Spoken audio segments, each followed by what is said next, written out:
Shit We've Read is a proud member of Bilo Network, a network of geeky podcasts. Please visit shitwe'veread.com to support the show. Now, let's talk about some books. Hello, and welcome back to Shit We've Read, a sci-fi fantasy book podcast hosted by geeky friends. I am your host, Laura Benson, and I'm excited to say that this is our first episode of 2025. Whoop, whoop. And we are starting our discussion with the book Out of the Drowning Deep, written by A.C. Wise. Joining me are my two amazing co-hosts. From the top of my screen, I have Jason Rico. Hello. Hello. Happy New Year. It still counts, right? Like, it's Yes. the first time we're recording. I know we're 2 weeks into the year, but it still counts. It's still the beginning of the new year. Yeah. Okay, good. And you heard my other co-host, Bella Romero. Hello, welcome. Hello. Yeah, Rico stole my joke, so I guess, or what I was going to say, Happy New Year, whatever. So, what's New Year? Same Rico. Very true. Very true. Well, as always, before we jump into our book discussion, we always like to ask what is the other shit that we have been reading. I'm going to call on Bella. Excellent. I'm ready. So, number one, I've been reading, I think I maybe mentioned this in one of our recordings. Everything from last year is now a blur. I swear it's like January hit and I just can't remember anything I did like towards the end of the year. With Wicked coming out, I've read Wicked before. I read it when I was a kid, which it is not a kid's book, y'all. No, it is not. There are adult themes in all the books. But I was given to it by an adult who was like, this is a great book. You should read it. It's what the musical is based on. None of that is true. So I've read Wicked like twice in my life. And so this was the third time reading it, trying to like have it fresh in my mind for the movie that came out. And then I always said I wanted to read the rest of the books. And I feel like, number one, finally I reread Wicked and like have hacked the Libby system. I have 4 library cards. So I've gotten all the books like in succession. So I finished Son of a Witch, which came out 10 years after Wicked. So it came out in 2005. And then just started, like, I kid you not, last night. So I'm 30 minutes into this, like, I think it's like a 36-hour audiobook. I can't remember. A Lion Among Men, which was released in 2008. And there's one more book called Out of Oz. And it was released in 2011. All by Gregory Maguire. They're all retconning of Frank L. Baum's Wizard of Oz, but take inspiration, obviously, from the world created in the books and in the movie. Really fun series, kind of crazy, doesn't make a lot of sense. It's a vibe. If you've watched the movie, it's nothing like that, but it's still fun. Elphaba is not in the rest of the books, so they all are told by a different character's point of view, but all tied to Elphaba. Like, she is definitely like the reason that all of this is happening. So that's kind of cool. Yeah. So that's a long series. So I will be reading that for a little bit, probably by the next time we record. Hopefully I'll have finished it, but that's what's on my plate. I also finally started Project Hail Mary. Yay! Gasp. I know. Sander being my spouse, expressed some interest in reading more. And he's a big sci-fi guy, definitely. I mean, he likes fantasy too, but like was really interested in sci-fi. And I was like, you know what? Everyone keeps saying Project Hail Mary would be fun. I think like Sander loved The Martian. Like, let's read it together. So we started it on a road trip day. Oh, how cute. Yeah, we're adorable. So we started on a road trip. We started it on a road trip. Rude. We've been together like almost 12 years at this point. Okay, so. And he just learned how to read. Great. And he just learned how to read. I know. It's crazy. We went to the same high school, y'all. Public school, am I right? So we started on this road trip and immediately, like, both of us are hooked. It's been harder to listen to because we don't drive together very often. So trying to get him to be a nighttime audiobook listener, but he really likes to hear like every single word, whereas I'm okay starting to drift off and missing some of it and just rewinding the next time. So we're learning how to read together, which is really interesting.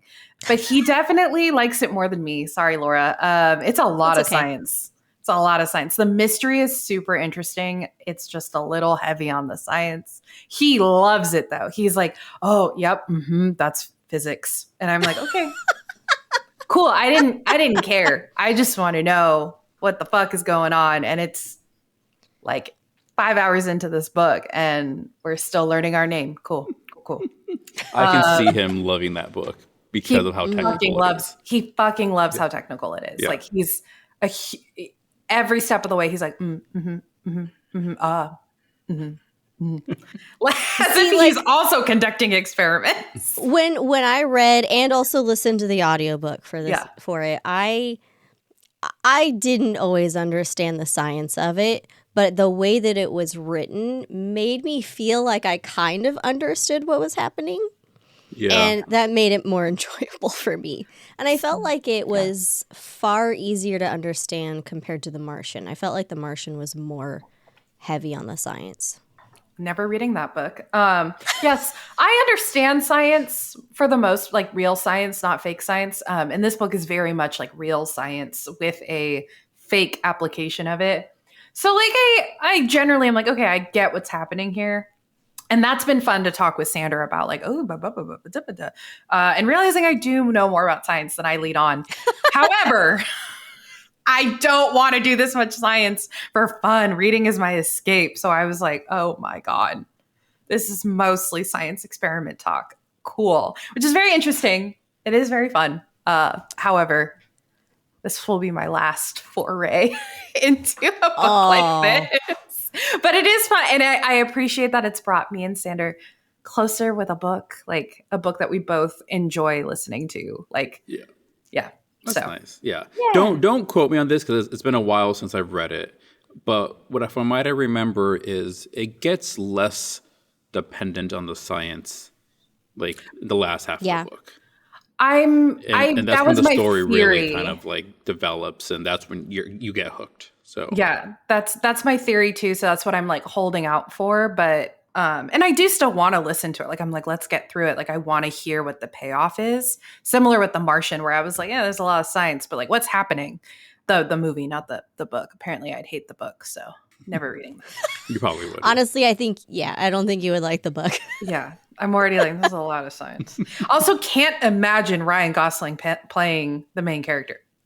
Okay, thank you, because I think we talked about it. Laura's on board, Emma's on board. I'm like, that's not who I would have picked. I'm sure he'll do a great job. Gosling is great, but like that's not who I imagine. That's not who I would have picked. I'm waiting to be surprised and delighted, but as of right now, I'm like, I don't know. We'll see. I see why they picked him. I think obviously he's hot. And there's definitely a lot of like physical descriptors of the character at one point that's like, okay, now I understand why they picked Ryan Gosling because he's supposed to be like fit. But the way that this character described is not hot, and Ryan Gosling is hot. And so I just can't picture like a hot person of that caliber who I know from like rom-coms and like action movies now being a physicist is crazy. Like it's just so off-brand for him that I can't picture it. But he also is like this kind of like silly, goofy, nerdy guy, and the main character is too a little bit like a sarcastic, like I don't know. So like teacher, I don't know what's gonna happen. I don't see it though. Well, I hope that you are both pleasantly surprised when this movie comes out. I'm sure I will be. He's great. I mean, I can't say anything against Ken. Like, it's my boy, so you know. Oh my God, your soul brother. We both got that Kenergy, you know. So. Thank you. So his latest, most noteworthy role is Ken. Now this man is supposed to be a scientist and a school teacher. Like my brain is short circuiting just trying to picture it. But you know what? I would like to be surprised. So okay, we should move on. Jason, what have Feel you free been to cut reading? this in post, Rico. Okay. Okay, so I am in my pirate era, apparently. Oh. Anybody Is who's it in listened, your pirate area, or is it that you just scheduled it? They are one and the same. Okay. I think. I don't know. You planned a pirate era. I planned a pirate era. I don't have spontaneous eras. They're pre-planned out eras. Okay. But yes, like you mentioned, I planned it, schedule it. Anybody who's listened knows I have my spreadsheet built up for the year, and I like to group books together based on like a topic or a theme or something. So right now, it is a bunch of books about pirates and adventures on the high seas. I just finished a book called Captain Blood by Raphael Sabatini, who was an Italian English author. This book was first released in 1922, and it is a tale of a man wrongly punished for treason, and he escapes from slavery in the West Indies to become a pirate. Super fun, super swashbuckling. Like, if you like Pirates of the Caribbean, this is exactly the kind of book that you want to read. I think it was released as a series of like individual stories that you kind of put together into one overall story. So it just kind of follows his life through slavery and escaping and becoming a pirate and trying to go, legit and becoming a pirate again, and love and loss and all this kind of stuff. It was just super fun. So yes, that's the first book of my pirate era. I have some more to come, but we'll talk about that later. Nice. Yeah. Nice. What about you, Laura? What have you been reading? My most recent read is The Second Rebel by Lyndon A. Lewis. If anybody tuned in for our Secret Santa special episode, I got The First Sister, and so I liked it enough to read the second book. I will be totally honest, and Jason and Bella know this already. I did not do The First Sister justice in our Secret Santa recording. I fully admit that I finished it too early and did not have enough notes. And I feel terrible. But it's a really good book. So the second book is The Second Rebel. I mistitled it the last episode. And it's a literal, it's almost literally picks up maybe like a couple months after the first book. And we continue to follow the same characters, it was originally 3 different POVs, and now I think it's 4. And it's kind of similar to the first book in that all of these characters have their own storylines going on and eventually kind of merge in a way. Again, lots of political stuff, lots of religious stuff. It's just a lot sometimes. The description always compares it says it's perfect for fans of Red Rising, The Handmaid's Tale, and The Expanse. I honestly don't know very much about all 3 of those, but I know enough to know that it feels pretty accurate. Okay. So if any of those stand out, I recommend it. I think you'd really like a TV show called Warrior Nun, if you've ever heard of it. It's on Netflix. I have heard of it. I haven't watched it, though. It's a little bit queer. It was hyped up to be much more queer than it actually was, but it's very good. It's very like YA, because all the characters are not super young, but like late Younger. teens, early 20s. And there's definitely a coming of age element to it, but I think you'd really like it. Okay. I'll look into it. If you like this book, yeah, you'll enjoy it. Politics and religion and fantasy and science are all part of it. So all of the things. That's not an easy thing to mix all the time. No. Oh, and actually, you also reminded me this series. It's called the First Sister trilogy. Is also very queer. Mm-hmm. One of the main characters is non-binary. One of them, I believe, if I remember correctly, I think he's gay. The first sister herself, I don't think they ever really specify, but she is attracted to both men and women in certain situations. I don't know if that's actually her preference or if it's because of the position that she was in, because there's some sexual stuff that is also part of the religion, unfortunately. I won't get into detail. Yeah, way to keep it very But vague. either way, I am liking the series overall. I was kind of falling off with the second book, but the cliffhanger just really got me, and I was like, damn it, I guess I'm gonna read the third book. Damn, they got you. Like I was fully prepared to be like, it was okay, but I think I'm done. And then literally the last 2 chapters, I was like, okay, Yeah. all right, I'm going to keep reading this. You're invested. Yeah. Yeah. It's again, it's all of the different genres, and each one of them, it's got something interesting going on. So, but yeah, so I am still going to continue that series.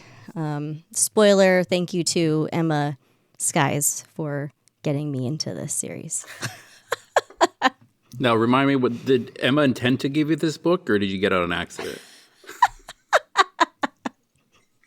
A little nod to the episode if you haven't listened to it. Right.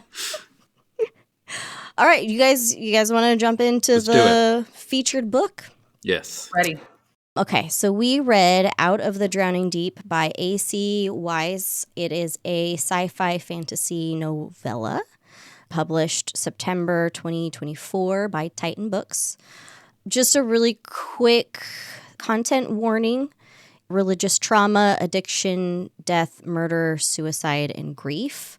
I will be transparent. I could not find official content warnings. I found some of these from some reviews. So there may, I don't know, be some other ones. Abusive relationships. Yes. So if any of those are triggers for you, take care of yourself. Let's get into the synopsis. I am going to pick on Jason. Okay. All right, here's the synopsis off of Goodreads. In the distant future, when mortals mingle with the gods in deep space, an out-of-date automaton, a recovering addict, and an angel race to solve the Pope's murder in an abandoned corner of the galaxy. Scribe 4 is an obsolete automaton, peacefully whiling away his years on the Bastion, a secluded monastery in an abandoned corner of the galaxy. But when the visiting Pope is found murdered, Scribe 4 knows he has very little time before the terrifying Sisters of the Drowned Deep rise up to punish the Bastion's residents for their crime. Quinn, a recovering drug addict turned private investigator, picks up a scrambled signal from the Bastion and agrees to take the case. Traumatized by a bizarre experience in his childhood, Quinn repeatedly feeds his memories to his lover, the angel Murmuration.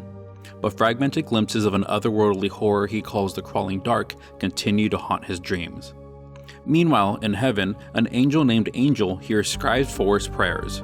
Intrigued by the idea of solving a crime with mortals, Z descends to offer their divine assistance, whether those mortals want it or not.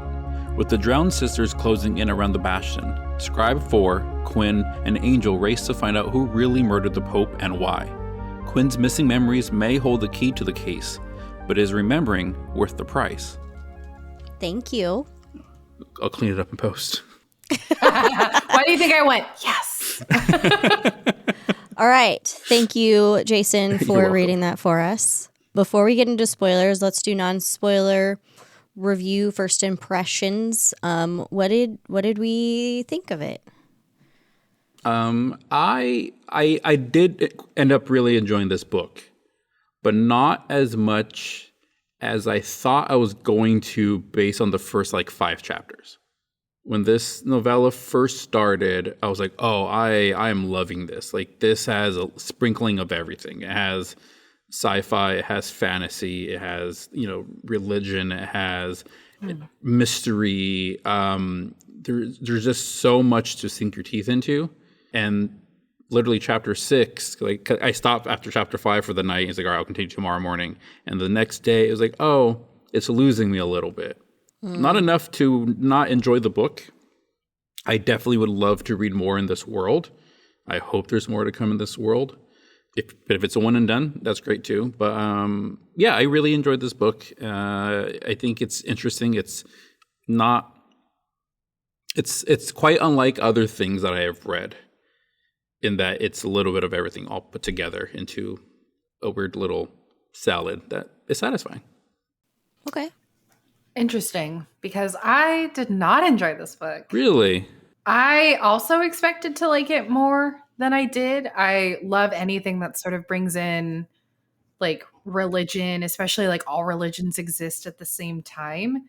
It is a novella, so it felt very narrow in its scope, mostly focusing on like the broadness of the monastery, or I should say like the breadth of like the vastness of the world. So it kept everything pretty vague.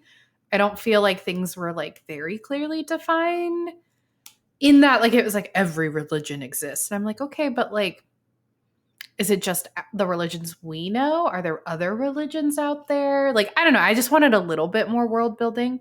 Personally, I was really interested in that aspect of it.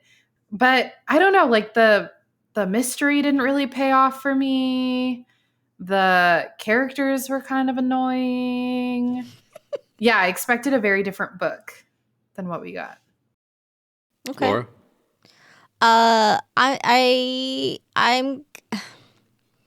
I guess I lean a little bit more towards what Bella thought. I Really? did initially think this is really cool. Even just reading the synopsis, I was like, okay, we're getting an actual science fiction with gods. Like, this is really interesting. Mm-hmm. The first few chapters did really hook me. I was very interested. And then it just kind of lost me. It felt like too many POVs for a novella. Mm-hmm. Too many things going on that may not necessarily have been needed, and it felt like the mystery of it wasn't really important. Mm-hmm. And it at one point just kind of like didn't focus on it at all, and it was just about the characters, Mm-hmm. which in some situations I think is fine. But for a novella, it just felt like it was way too much stuff happening and not really getting enough of a payoff for any of them.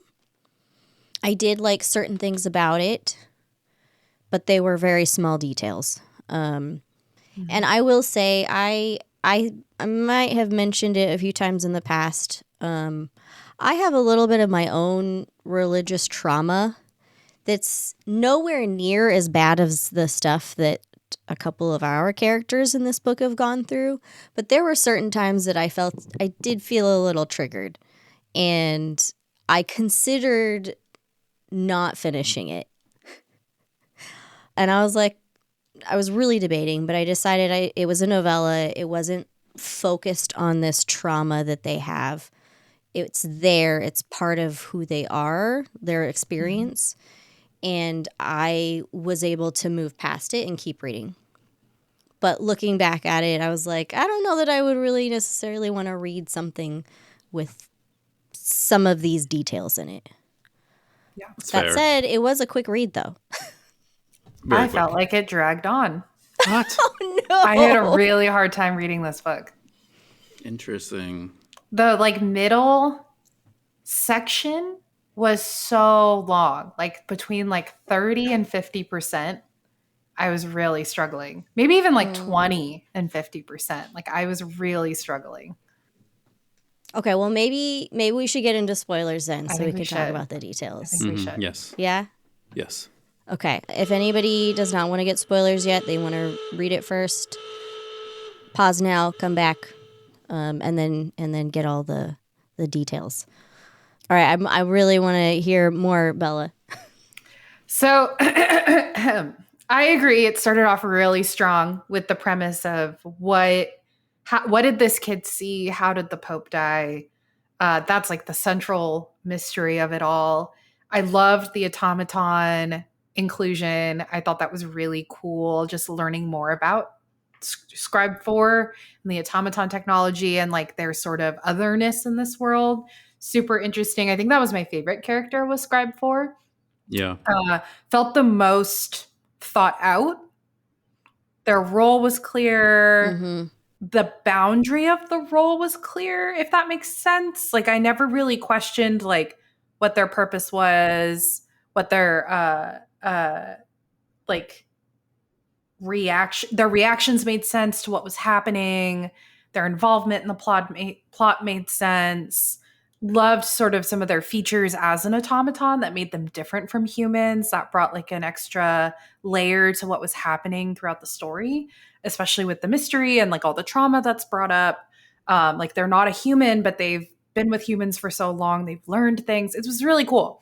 That side of science fiction, like I really appreciate, where it's like, yeah, it doesn't make a lot of sense. That's where it goes into like that fantasy realm, and I enjoy that.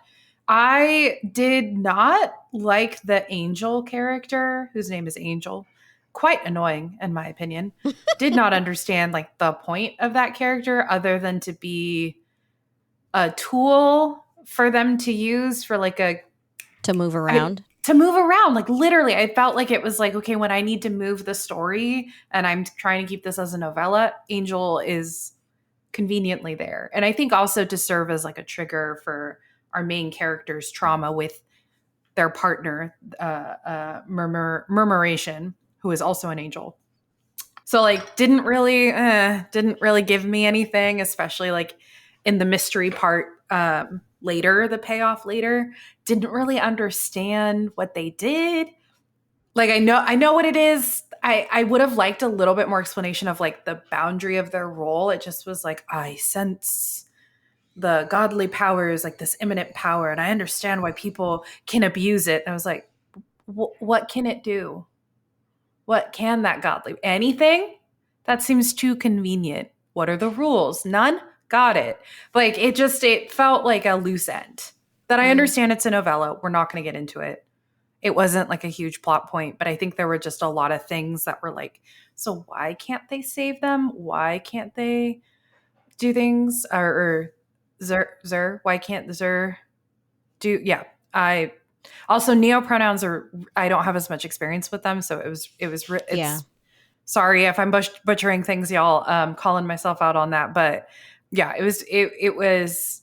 I think they had a potential to be a very interesting character, and I think they were underutilized, but also utilized incorrectly in the plot. I really wanted to know more about Quinn's trauma and like this mystery of the crawling dark, and that to me was like the main mystery, and I still don't really know what was going on. I have a lot of questions. Yeah, so that was one of my questions when it came to the mystery that they're trying to solve. So the Pope is murdered, right? Mm-hmm. And this kid just says basically he saw the crawling dark or crawling shadow or whatever he called it. And that triggered some kind of flash of memory in Quinn. So then Quinn tries to investigate what this memory is by going to Murmuration, who eats his basically traumatic memories, right? Yeah. But we still don't really understand what exactly he was remembering by the end of the book, unless I missed it somewhere. Does Quinn ever figure out what this crawling whatever is in his memory? I think he figures out it is a god. That the crawling dark is a god. But it wasn't that. I don't think it's ever in the Pope's death. Yeah, I don't think it's ever explicitly stated. It's not explicitly said, but that was my, like, based on what was kind of going on in that context, was my best guess. I thought it was going to be Murmuration, but it wasn't. Mm-mm. I don't think we're meant to know what that crawling dark that Quinn sees is. I think that's part of it. I mean, there is obviously an element of Quinn feeding his memories to Murmuration. So anything from Quinn's POV is very much a unreliable. Thank you, an unreliable narrator, right? Mm-hmm. And so what we're being told is only what Quinn knows, and even then it's incomplete because he's already given up some of those memories. Mm-hmm. I do think that if this is continued on into a larger series, or that I think it can be. I think it was definitely kind of, it didn't end on a cliffhanger by any means, but I think it was set up to continue if he wanted it to. I think that would be explored more, what exactly this crawling dark is, because like you said, Laura, the crawling dark from Quinn's history is not the same crawling dark from the current mystery. Yeah. Mm-hmm. It's just a coincidence. Yeah, which feels pointless in a novella if it's not going to continue. Mm-hmm. Yeah. Yeah. Yeah, I think I'm way more forgiving of things in novellas because they're so short. I treat novellas, for better or worse, I treat them like samplers. That like these are like kind of under, like, not fully thought out ideas. Like it's an experimental playground. You can kind of throw stuff in there. The worlds don't have to be fully built out. The characters don't have to be fully fleshed out. They can kind of be archetypes, kind of be stereotypes. Plots can be very surface level because you don't have a lot of room to do all this. And we've read a couple novellas on the show. One of the ones that we read in the past, The Mimicking of Known Successes, is another mystery-based one where the mystery was very unsatisfying because you don't really have the room to develop it out. And the same thing was this. Like the lead mystery of this, the hook was the Pope is dead. And we barely touch upon that in the book. It's all very easy. It's all, oh, this thought made me think of this, and this person found this information, and the end.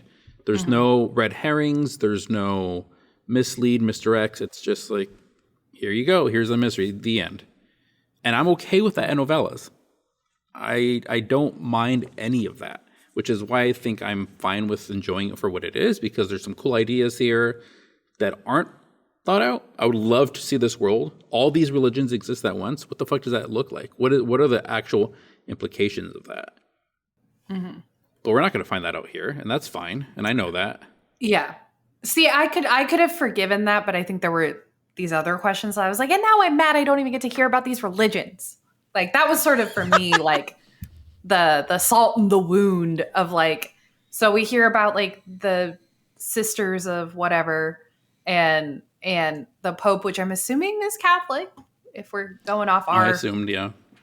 That's the other thing. I was like, can we explain the Pope of what? Like, not everybody knows. Like, we all know who the Pope is for the most part, but like some people don't understand like these religious structures. Like I am a former Catholic, so like I know that. So going into it, I was like, cool, this is for me. But like, what if somebody doesn't know? Gotta explain it, even if it's a novella. That's just me. Yeah.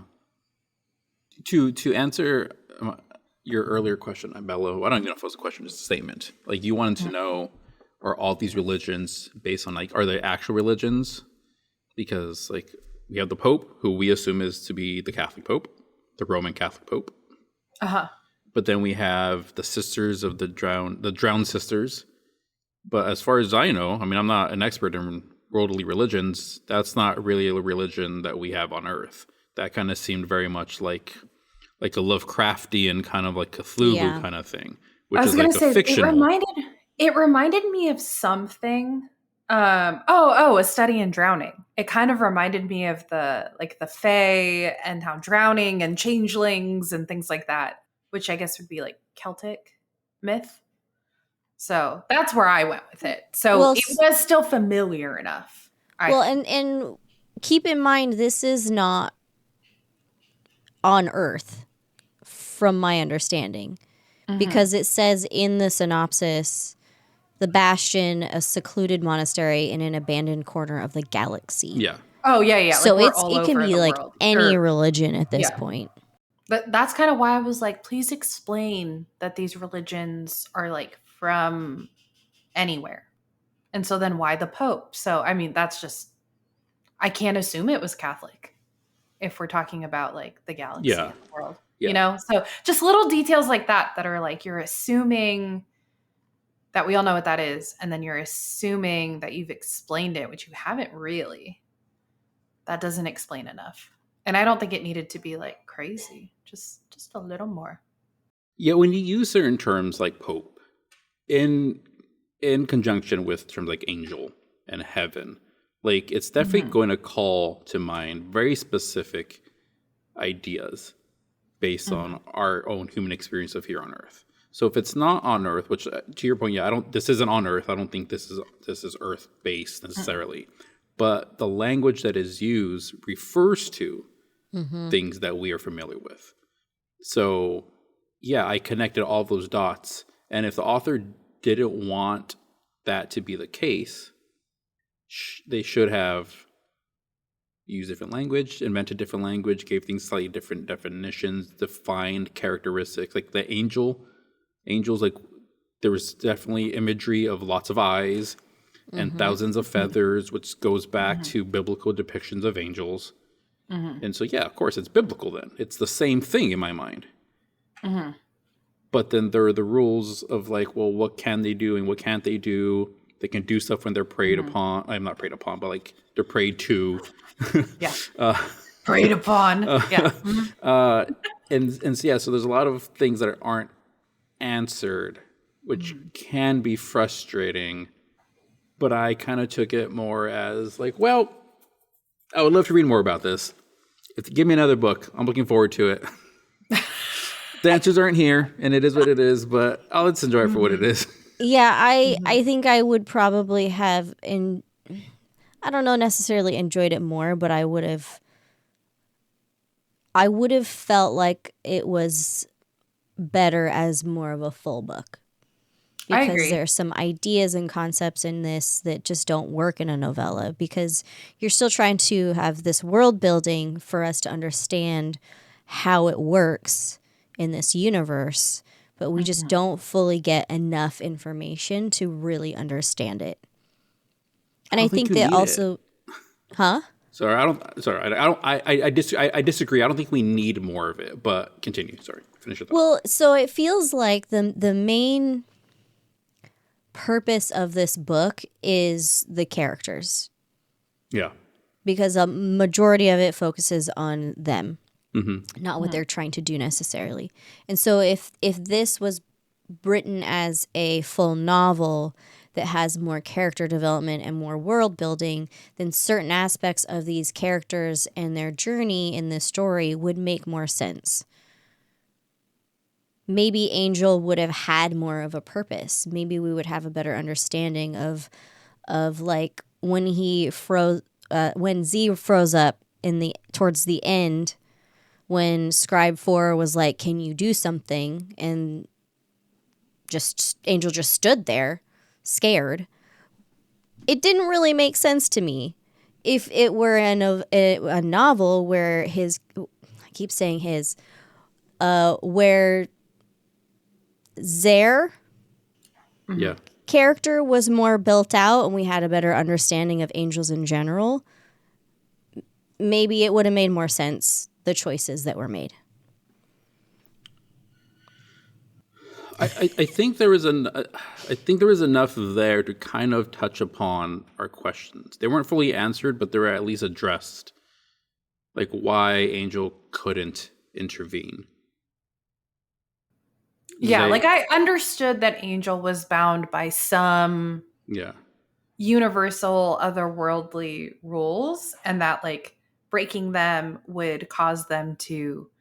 I kind of likened it to like Voldemort and murder, and the Horcruxes was like if Angel broke rules, like some part of their essence would fracture, and like maybe that's how Murmuration ended up being the way that they were.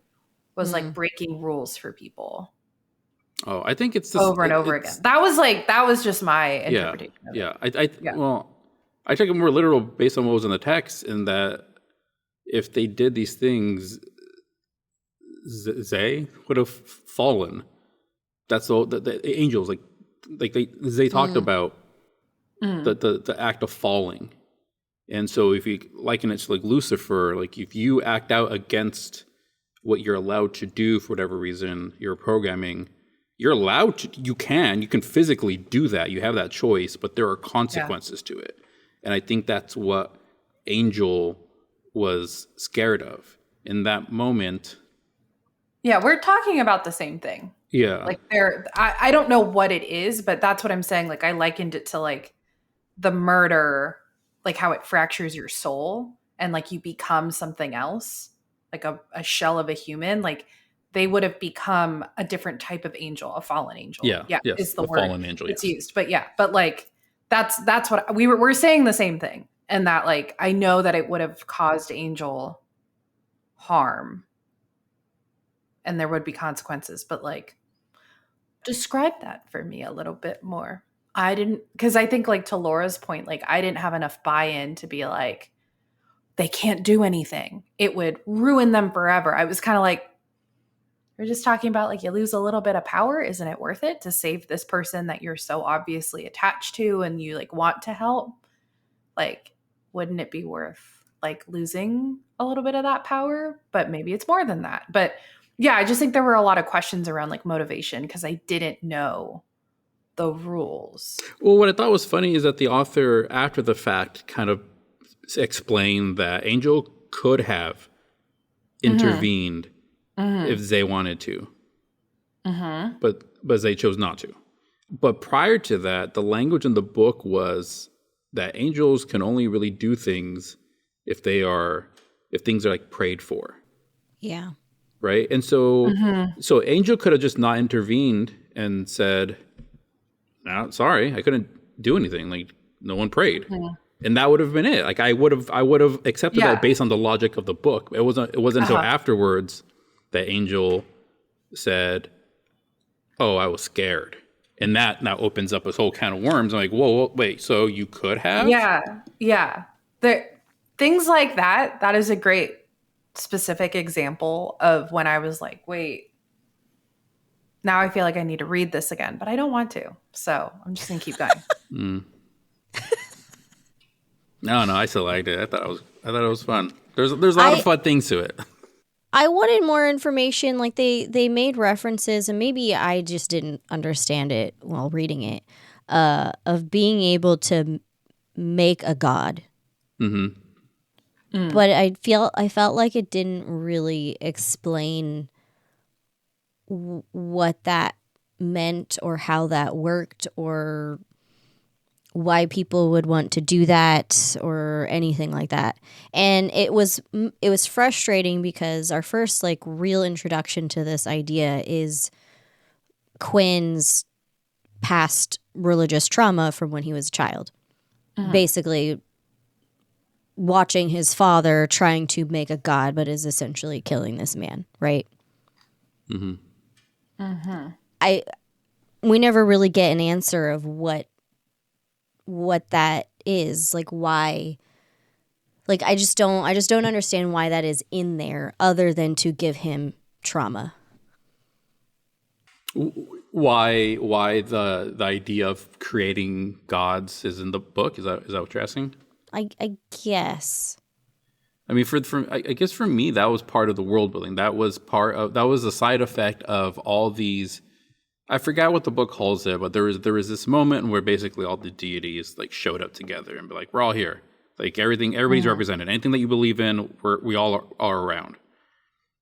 And so I think it was a side effect of like, well, if I believe in like the one true God, and there's only one God, but over here my friend has been believing in Nordic gods, like Norse gods his entire life, and we find out those are all real too, then like what does godliness mean, or what is that?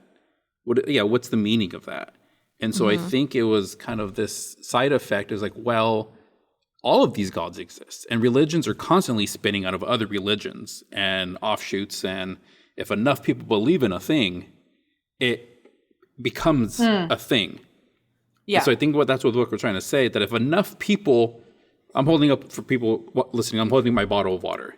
If enough people believe in this bottle of water for whatever reason, if they think this is it, this is the Holy Grail, this is whatever the deity, if enough people believe it becomes a thing because we gave it power. So I think that's what the book was trying to say, and why it was in there. Is like there's a side effect to all these religions existing. Okay. I don't know if that answered your question. I mean, it answers there's always religious zealots. It answers why it's in there, but it doesn't really like. It's something that just doesn't really give me an answer. Like, what was? It's not the point of the book, obviously, but I'm like, what was his father actually doing that he thought this guy was gonna become a god? Like, what is any of these people doing that makes these people into a god? There's a reference of Quinn is familiar with this location in Scribe 4 because he solved or helped solve or whatever a case in the past, which was finding a missing boy who ended up becoming a god down in their tunnels.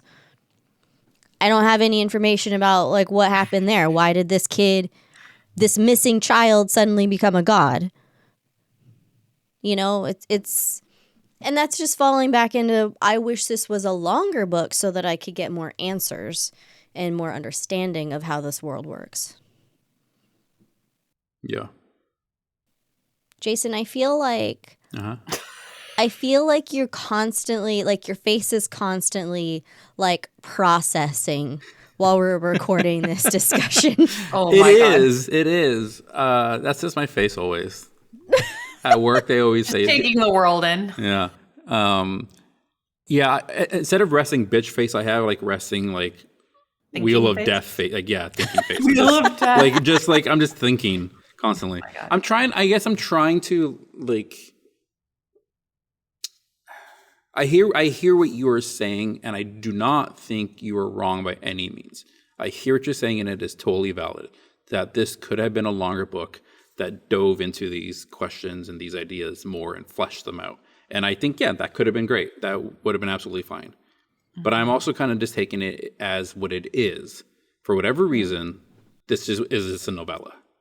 And I think sometimes, because I'm pretty sure we have all, whether we talked about it on the podcast or not, I can guarantee we have all individually at some point read a thing that was long and been like, this probably would have worked better if it was a short story or a novella.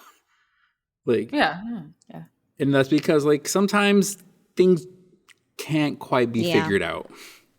Sometimes you just have a really good idea or a fun idea. It's like, I don't have all that, or I don't want to get into the weeds about that because then it gets too fucking sciencey for some people or too religiously for other people. Or I don't think I bullied you once today. No, I wasn't talking about you, just other people. And so like, that's why I enjoy novellas and short stories. Is like it's just this little vignette in this world, and I don't need to answer anything else. Do I, as a reader, have lots of questions when I read them? For sure, but I accept that I'm not going to get the answers to them. It's just I just enjoy it for what it is. And so when you're saying stuff, and I'm thinking, I'm like, well, is that something that I can respond to, or do I just accept that that's just your takeaway? Because it's not wrong. It's not wrong. I'm not disagreeing with it. It's just like you enjoy what you enjoy, you want what you want, and I enjoy what I enjoy, and I want what I want, and I think they both can exist at the same time. Yeah. But we all agree that like robot scribes are pretty cool, right? Yeah. I wish the story had been like fully told from their point of view. So it was really good. I agree. We've kind of briefly mentioned pronouns. Mm-hmm. Yeah. Some of them I got a little confused. I couldn't remember who went by which pronoun. So Quinn was he, him. Mm-hmm. Mm-hmm. Angel was Z, zer. Zer. Yeah. Scribe 4 was he, wasn't? Mm-hmm. Mm-hmm. Yeah. I believe so, yeah. Which I had questions about. I was like, oh, so the scribe has gender. The robot scribe chose a gender. Yeah. I was very curious about that. What was Murmuration's pronouns? I believe he, him. I believe. He, him? Okay. And then we had Lena, Quinn's sister. She, her. And then I cannot, for the life of me, remember the other character. Quinn's something with an R. Rowan? R-A. Rowan, yes. Rowan. Yes. He, him, right? I believe so. I believe so, yeah. But like Queen. Right? I read their description, especially when they were performing, as like a DJ drag queen. Yeah. Like okay. Yeah. Yeah. That's how I read that. I was like, okay, cool. Yeah. Yeah. Love that. Yeah. In terms of Angel's neo-pronouns, like, I mean, I'll own up to this. I do struggle reading them. Like I get them and I support them, and I will fight for anybody to use whatever pronouns they want. But it doesn't mean that my now almost 40-year-old brain can easily process them. So that's probably the biggest challenge in this book for me of like reading it through is like I kept having to like stop and like Z. Oh my gosh, yes. There. Zem. I kept having to like go through each one and make sure that I'm saying it correctly. Yeah. And then my inner boomer would come out. I'm like, why can't you just use they, them? Like, and and people have their choices, and that's fine. I'm not saying you can't have it. But as I'm reading it, I'm like, if you would just said they, them, this book would be an easier read for me. I am not saying I agree or disagree. You have lots of valid points. Because I remember I did a presentation in college. I graduated in 2017, so I did a presentation in college about pronouns, gender neutral, like the evolving use of gender neutral pronouns in language, and how like they them was the default, and we've always used it. And that there were neo-pronouns like evolving. And I still to this day don't remember like why. And so this definitely is like prompting me to like go and like learn and do better with neo-pronouns. But I was like, I feel so bad. I'm misgendering them. Like every sentence, I'm like reading it a different way. Yeah. Because I'm just so not used to reading them. Yeah. And I definitely was like, trying to use they, them in place just to train my brain into like understanding like, okay, this is gender neutral. I also sometimes was like, is that a name? It's just something I'm not used to in books. So I think it's interesting to see now it's, coming into novels, not just in people's like everyday language, everyday use. So that was really interesting. I think this is one of the first, if not only, books we've read with like neo-pronouns used for a main character. Yeah, I was just going to say, I think we've encountered it for like side characters, but I think this is the first time where like consistently throughout a novel, someone's like a first person, or I guess this was second person, third person POV? Third person POV. Yeah. Third person POV. Where we've dealt with this. So it was definitely like a I don't want to say a challenge, but like a fun way to kick off the year of like, okay, like this is like where books are going and like we got to get on board, and I don't know, just like doing more research, like something I'm like clocking for myself. Yeah. So it's cool. Yeah. But definitely something I think to mention for folks out there, like the importance of pronouns and like doing your homework and, just being aware it's there and being respectful. Not that you weren't. That's not to you, Rico. I promise. I'm not like, hey, grandpa. Jeez Louise. No, it's just, it comes down to like the fact that these things just have to be normalized.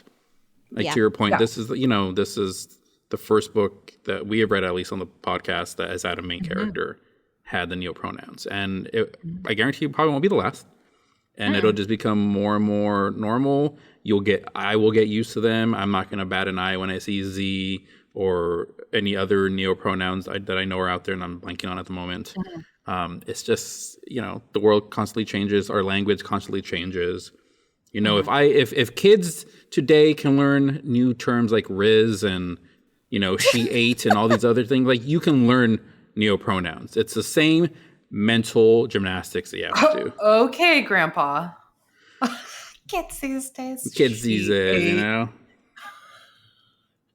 That's when I'm like, oh yeah, we're from different generations. Yeah. Like, what do you mean you're calling that out? What the hell? I don't know. I mean, I'm for it. I think these neo-pronouns are swell, if you ask me. They're just the bee's knees. They're just the bee's knees. I think they're hip, Oh my God. Okay. Wow. Moving on. Wait, okay, moving on. I wanna rewind a little bit because I have a very joking gripe against the author when it came to all these Laura, your question of how new gods are created and how they can create it. As I read this, I was so upset because, and I'm not saying I'm the first person to ever have this thought. I know I'm not, clearly.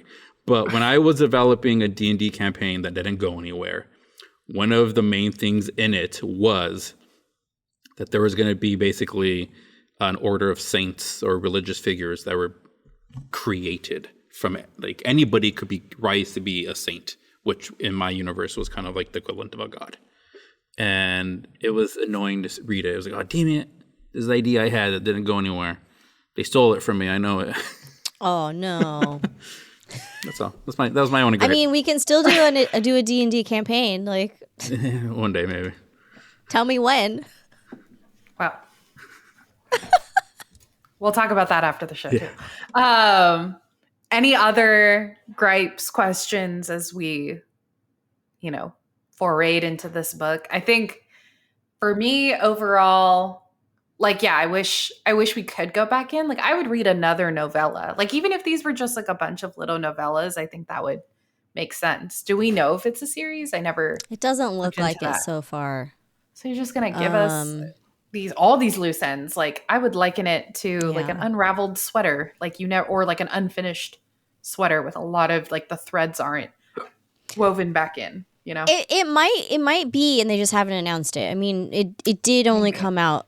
That's true. September of this year. That's a good point. So it might be in development, like trying to figure out if they can make it work somehow.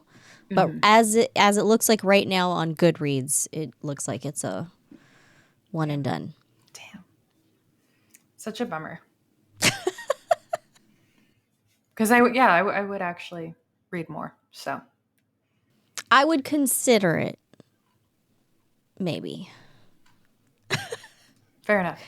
Okay, if that's it, let's move on to the ratings then. It is on Goodreads, currently rated at 3.79 out of a little over 200 ratings. What would we each rate it, Bella? Probably like a solid 3, just because I do think it was an interesting story. It had me thinking. But it lost a star, like similar to Rico, like 5 stars for me is like blew me out of the water. I might have questions, but like it was a great book for me. Like I had fun. I want to go back. It brought something really new to the table. So it's definitely not a 5. A 4 would be like, okay, it's like nothing crazy, but it was really good. I enjoyed it and had fun and could still have, I think I always have questions with books regardless of who writes them. But this one's like a solid 3 of like, I don't know that I'd read it again. I didn't totally hate reading it. Like I was waiting for a payoff that I felt like didn't happen, but I was mostly interested in the beginning and then like after the 50% mark when we kind of came back to the mystery. Mm-hmm. It was good. Jason? I think I'm going to give it a 4. Okay. Yeah, by no means is it a perfect book. There are one or two things that could have easily been changed that would have made it a 5-star book for me. But I did really enjoy it. It went really quickly for me. Yeah, I'm going to give it a 4. I would definitely read more in this universe without hesitation, whether it's a novella, a short story, a full-length novel, absolutely, yeah. Yeah, what about you, Laura? Okay. I'm teetering between a 2.5 and a 3. Yeah. Same. And I'm leaning towards 3 because I feel like it's maybe just wasn't for me. But I understand a lot of the things in it are, it's a fascinating concept. And I think the characters could be more interesting, again, if we had more. I guess maybe it's just hard for me to just accept it as it is like Jason can. I have a hard time with that too. I think that's great for you, Jason, and I'm a little jealous. He has Kenergy. We've already covered this. Flash over substance. That's his MO. Yeah. So yeah, I'm gonna say it's a 3. You'll get no argument from me. There you go. There you have it, folks. Okay.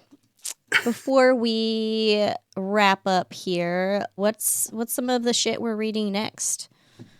As I mentioned, I'm in my pirate era. That's going to continue on to the next book I'm going to read, which is a prequel novel to the Pirates of the Caribbean movies. It's called Pirates of the Caribbean: The Price of Freedom by A.C. Crispin. It follows a 25-year-old Jack Sparrow as a clean-cut merchant pursuing a legitimate career as the first mate for the East India Trading Company. I don't remember how I came across this book. It was years ago. It kind of just came on my radar. And I don't usually read a whole lot of novels that are adaptations or prequels or whatever to film or TV. Star Wars is really the only exception to that rule. But it had really good ratings. It was like 4.28. And yeah, it just sounds like it's a really good book. I'm like, maybe I'll get to it one day. Maybe I'll get to it one day. Mm-hmm. And eventually I was able to find enough kind of piratey themed books that caught my interest to put it on the schedule. So that's the next book I'm going to read. Put it on the schedule. Yeah.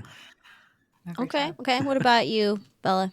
Well, the Wicked book already has a built-in sequel that I'll have to get to. So that'll be the next one out of Oz. And then Project Hail Mary, I think, is going to take us a bit because it's a pretty long audiobook, but also like we're reading it very sporadically. So nothing beyond that at this point, just getting through those. Okay, cool. What about you? I am probably going to get to The Bones Beneath My Skin by TJ Klune. I guess it's an arc. I'm not sure because Goodreads says that it was published back in 2018. Maybe was that self-published and now it's being... Maybe. I'm not sure. But either way, we got a copy from Tor Books, and it sounds really interesting. Just the little blurb, it says, a spine-tingling thriller about a 10-year-old girl with an impossible power, her father, and an unlikely stranger who come together to confront the dangerous forces that want her at all costs. A strange story of family, love, comets, and bacon. Perfect for fans of Stranger Things. And I think somewhere in the synopsis, like the long synopsis, it mentions something about Darth Vader. What? Oh no, she calls herself Darth Vader. Respect. So it sounds like an interesting time. I'm excited to read it. All right. I think that's it then, yeah? Yeah. Mm-hmm. Short episode for a short book. Absolutely, yeah. Thanks to all of our listeners for tuning in. If you would like to let us know your thoughts on this book or any of our other books episodes that we have, you can find us on social media at Shit We've Read. We're also on Discord. We have a couple of episodes scheduled for next month. We have Bella's next After Dark pick, Man Eater by Emily Antoinette. We're hoping, we're crossing our fingers for this one. Yeah, Emma Skies has already said she might be sick, wink, wink, when we're recording. I'm just kidding. She may or may not make it for personal reasons, not related to avoiding the book, so she says. Apparently. We'll see. Allegedly. But it sounds interesting. It's a cozy, high-heat monster romance novella set in the 1980s featuring a lanky cinnamon roll witch, MMC, and a curvy, confident succubus, FMC. Very strange descriptions, but I'm here for it. What didn't you get, Laura? It's pretty clear. I've noticed this is a trend in like some romance authors is to describe the like body types or like the physical descriptions for characters so people know like, oh, this isn't just like two hot people like generically white, right? People like banging it out. Like this is a little bit more interesting. So especially when it comes to monsters, they're like succubus and a witch. It's for Rico. I mean, you had me in 1980s. I know. I'm really excited for this. Like the premise seems really fun. So even if we're like, doesn't pay off, like the premise should be fun. Yeah. And I was like, if I have to read a hetero romance book again, because the reason my books have been so bad is I've tried to find like sapphic, like really smutty books, and I don't know why the internet won't point them to me. I can't find any either. I was like, is it just me? So anyways, of course it's going to be called Man Eater to really come off of Rico, my pick for Rico for Secret Santa, which I'm sure he's talked about in therapy by now. I hope. I left it in last year, 2024. And last year, good, great. Feel free to give me the book. I want to read it. Okay. The second book that we have planned is Immortal Dark by... See, I wrote the pronunciation down and I still can't do it. Immortal Dark by Tigist Girma. It's described as a black vampire dark academia book. The Cruel Prince Meets Ninth House is this dangerously romantic dark academia fantasy where a lost heiress must infiltrate an arcane society and live with a vampire she suspects killed her family and kidnapped her sister. I've already been seeing a lot of good stuff about this book, so I'm excited. Vampires in Dark Academia, like I was going to be in. Perfect. Like easy, like no questions asked. Like yeah, I think like I hadn't heard of the book, and then like when we pick our books for the season, and then I started reading it and I was like, sold. I don't need any more details. Yeah, exactly. So I'm really excited. I'm excited. Yeah, I think this next month of reading is going to be pretty fun. Yeah. Yeah. All right. Well, I think that's it for now.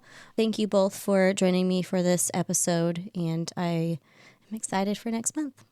Me too. Can we take a moment of silence for TikTok? That may or may not be gone by the time this episode releases. Oh my God, so dramatic. Even though I was literally just thinking, I miss TikTok. Already, it's not even gone, but I'm already like, I'm going to miss it. And I hated TikTok at first. I did not get it. And now I prefer it over everything else. It's the only app I'm consistently I don't use it. I don't have one. Oh, well, now you don't need one. So you're not missing out, apparently. Nope. Did you have enough silence for TikTok, Jason? I mean, you both talked entirely through it, so there was zero silence. But yeah, we're good. Let's just wrap it up. We're done. You got We've acknowledged it. We've acknowledged it. That's enough. All right. Bye. Bye. Bye, guys. Shit We've Read is hosted by Laura Benson, Jason Rico, and Bella Romero, with music by Joshua Chilton and editing by Jason Rico. To join the discussion on this and all other books we've read, find us at Shit We've Read on Instagram, Facebook, Twitter, and TikTok. For more information about us or to request transcripts, please visit shitwe'veread.com. This podcast is part of the Bilo Network. Visit bilonetwork.com for more great geeky podcasts. Thanks so much for listening.